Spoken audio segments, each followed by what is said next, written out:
గ్రామాలను కుటుంబాలను వదిలేసి వలసలు వెళ్ళిపోయిన రోజులవి.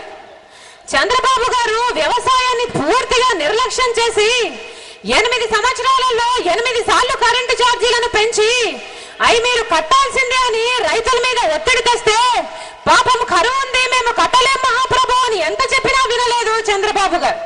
వారి మీద కేసులు పెట్టాడు, ప్రత్యేకమైన పోలీస్ స్టేషన్లను పెట్టాడు, ప్రత్యేకమైన కోర్టులను కూడా పెట్టాడు. పాపం అవమానాలు తట్టుకోలేక బకాయిలు కట్టలేక వేల కొద్ది రైతులు ఆత్మహత్యలు చేసుకున్న రోజులు. పాపము ఇబ్బందుల్లో ఉన్నారు, సహాయం చేయమని రాజశేఖర రెడ్డి గారు అప్పుడు ప్రతిపక్ష నాయకుడిగా చెప్తే ఒక్క రూపాయి కూడా సహాయం చేయలేదు ఆత్మహత్యలు చేసుకున్న కుటుంబాలకి చంద్రబాబు గారు. ఆఖరికి రాజశేఖర రెడ్డి గారు ముఖ్యమంత్రి అయిన తర్వాత చంద్రబాబు గారి హయాంలో చనిపోయిన రైతు కుటుంబాలను గుర్తుపెట్టుకుని 1,50,000 రూపాయలు ఎక్స్గ్రేషియా ఇచ్చిన ఘనత రాజశేఖర రెడ్డి గారికి. చంద్రబాబు గారు పాదయాత్రలు చేస్తూ చెబుతారు, రాజశేఖర రెడ్డి గారు విద్యుత్ ఛార్జీలను పెంచి వసూలు చేశాడట, ఉచిత విద్యుత్ చంద్రబాబు గారి వల్లే సాధ్యమైందట, ఫీజు రీయింబర్స్మెంట్ చంద్రబాబు గారి ఆలోచనే అట. ఇలా కళ్ళార్పకుండా చంద్రబాబు గారు ఎన్ని అబద్ధాలైనా చెప్పగలడు. రాజశేఖర రెడ్డి గారు చేసిన మంచి పనులన్నీ ఆయన చేశాడని చెప్పుకుంటున్నాడంటే చంద్రబాబు గారికి మతి భ్రమించింది అనుకోవాలా, లేకపోతే అబద్ధాల కోర అనుకోవాలా? ఇంకొంచెం అంటే చంద్రబాబు గారు ఆరోగ్యశ్రీ నా ఆలోచనే 108, 104 కూడా నేనే పెట్టానని చెప్పగలడు చంద్రబాబు గారు. ఇంకా చెప్పనిస్తే చార్మినార్, నాగార్జున సాగర్ కూడా నేనే కట్టానని చెప్పగలడు చంద్రబాబు గారు. అందుకే రాజశేఖర రెడ్డి గారు చంద్రబాబు గారి అబద్ధాల మీద ఒక మాట అనేవారు. చంద్రబాబు గారికి ఒక మునీశ్వరుడు శాపం ఉందట. చంద్రబాబు గారు ఏ రోజైతే ఒక్క నిజం చెప్తాడో ఆ రోజు చంద్రబాబు గారి తర 1000 ముక్కలైపోతుందట. అందుకనే చంద్రబాబు గారు పాపము ఎప్పుడో ఏ రోజు ఒక్క నిజం కూడా చెప్పడానికి వీల్లేదని కంకణం కట్టుకున్నాడు చంద్రబాబు గారు. 2 ఎకరాలతో మొదలు పెట్టాడు చంద్రబాబు గారు. ఈ రోజు ఆయన హెరిటేజ్ మన రాష్ట్రంలోనే కాదు దేశంలో కూడా ఎక్కడ చూసినా ఉంది. దుబాయ్, మలేషియా, సింగపూర్లలో చంద్రబాబు గారికి ఆస్తులున్నాయి. మన రాష్ట్రంలోనే లక్షల కోట్ల విలువ చేసే ప్రభుత్వ భూమిని 50కి పైగా ప్రభుత్వ రంగ సంస్థల్ని, అంటే అవన్నీ ప్రజల ఆస్తి అన్నమాట. కానీ అత్త సొమ్ము అల్లుడు దానం చేసేసినట్టు ఇవన్నీ చిన్న చిన్న ముక్కలు చేసి పప్పు బెల్లాల తన బెనామీలకు ఇచ్చేసుకున్నాడు చంద్రబాబు గారు.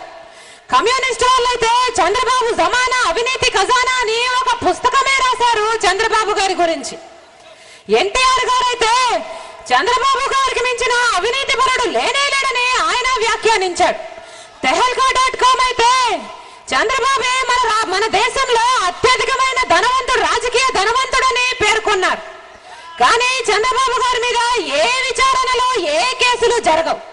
ఎందుకంటే చంద్రబాబు గారు చాలా తెలివైనవాడు. చీకట్లోనే చిదంబరం గారిని కలుస్తారు, అన్ని వ్యవస్థలను మేనేజ్ చేసుకుంటాడు. ఆయన మీద మట్టుకు ఈగ కూడా వాలించుకోనివాడు. చంద్రబాబు గారికి ఉన్నంత తెలివితేటలు మన రాష్ట్రంలో ఇంకా ఎవ్వరికీ లేవు. చంద్రబాబు గారి తర్వాత రాజశేఖర రెడ్డి గారిని చూసాం. ముఖ్యమంత్రి అంటే ఇలా ఉండాలి, ముఖ్యమంత్రి అంటే తన ప్రజల గురించి ఇలా ఆలోచన చేయాలి, ముఖ్యమంత్రి అంటే ఇలాంటి పథకాలను రూపొందించాలి అని ఒక ఆదర్శంగా నిలిచి చూపించాడు రాజశేఖర రెడ్డి గారు. ప్రతి వర్గం గురించి ఆలోచన చేశాడు రాజశేఖర రెడ్డి గారు. కులాలకు, మతాలకు, ప్రాంతాలకు, పార్టీలకు కూడా అతీతంగా ఆలోచన చేసి ప్రతి కుటుంబము మన రాష్ట్రంలో సంతోషంగా ఉండాలని తప్పించారు రాజశేఖర రెడ్డి గారు. రాజశేఖర రెడ్డి గారి హయాంలో ప్రతి ఎకరాకు నీళ్లు ఇవ్వాలి అని, నేను ప్రతి రైతుకు అండగా నిలబడతానని తనకు తాను వాగ్దానం చేసుకున్నాడు రాజశేఖర రెడ్డి గారు. ప్రతి ఎకరాకు నీళ్లు ఇవ్వాలి అని జలయజ్ఞం తలపెట్టి ఎన్నో ప్రాజెక్టులకు రూపకల్పన చేశాడు రాజశేఖర రెడ్డి గారు. రాజశేఖర రెడ్డి గారు రైతులకి నీళ్లు ఇచ్చాడు, 7 గంటలు ఉచిత విద్యుత్ ఇచ్చాడు, మద్దతు ధరని ఇచ్చాడు, అవసరమైతే ఇన్పుట్ సబ్సిడీని ఇచ్చాడు, ఇంకా అవసరమైతే నష్టపరిహారం కూడా ఇచ్చాడు. రైతులకు అన్ని విధాలుగా అండగా నిలబడ్డాడు రాజశేఖర రెడ్డి గారు. 1300 కోట్లతో రైతులకున్న రుణాల మీద వడ్డీని మాఫీ చేశాడు. 1200 కోట్లతో విద్యుత్ బకాయిలను మాఫీ చేశాడు. 12,000 కోట్లతో రైతులు రుణమాఫీ కూడా చేసిన ఘనత రాజశేఖర రెడ్డి గారు. రాజశేఖర రెడ్డి గారి కంటే ముందు చంద్రబాబు గారు రైతులకి మహిళలకి రూపాయి వడ్డీకి రుణాలు ఇచ్చేవారు. కానీ రాజశేఖర రెడ్డి గారు ముఖ్యమంత్రి అయిన తర్వాత పావుల వడ్డీకే రుణాలు ఇచ్చారు. అంతవరకు మన రాష్ట్రంలో లక్షల కొద్ది మహిళలు బ్యాంకు ముఖం చూసి ఎరుగని మహిళలు కూడా బ్యాంకు వరకు వెళ్లి డబ్బులు తీసుకుని ఆర్థికంగా స్థిరపడిన రోజులవి. ఇక విద్యార్థుల గురించి అయితే రాజశేఖర రెడ్డి గారు నిజంగానే ఒక తండ్రిలాగా ఆలోచన చేశాడు. మీరు ఏది కావాలంటే అది చదువుకోండి, మీరు డాక్టర్ అవుతారా, మీరు ఇంజనీర్ అవుతారా, మీరు ఎంబీఏ చేస్తారా, మీరు ఎంసీఏ చేస్తారా, మీరు ఏది కావాలంటే అది చదువుకోండి, ప్రభుత్వమే ఉచితంగా చదివిస్తుందని భరోసా కల్పించాడు. కనుకనే